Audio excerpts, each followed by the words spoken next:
اللہ کا دین غالب ہوگا پورے کرۂ ارضی پر۔ اس کی خبر دی ہے محمد الرسول اللہ صلی اللہ علیہ وسلم۔ انہوں نے فرمایا ہے کہ پورے کرۂ ارضی پر کوئی گھر نہیں رہے گا، نہ اینٹ اور گارے کا بنا ہوا، نہ اونٹ کے بالوں سے بنے ہوئے کمبلوں کا بنا ہوا کوئی خیمہ رہے گا جس پہ اللہ کا دین داخل ہے۔ یہ کام تو ہو کر رہے گا، صرف یہ ہے کہ ہم اس میں سے سعادت کا حصہ پاتے ہیں یا نہیں۔ قافلہ تو پہنچے گا منزل پر، تم قافلے کے ساتھ ہو یا نہیں، تم محروم رہتے ہو یا سعادت میں سے حصہ پاتے ہو، یہ بات علیحدہ ہے۔ باقی یہ کہ ہو کر رہے،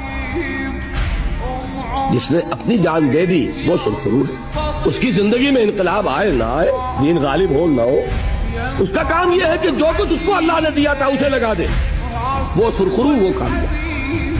تو جان لیجئے کہ پہلی بات تو ہمارے لیے یہ ہے کہ ہم طے کریں کہ میری زندگی کا مقصد تیرے دین کی سرفراز ہے۔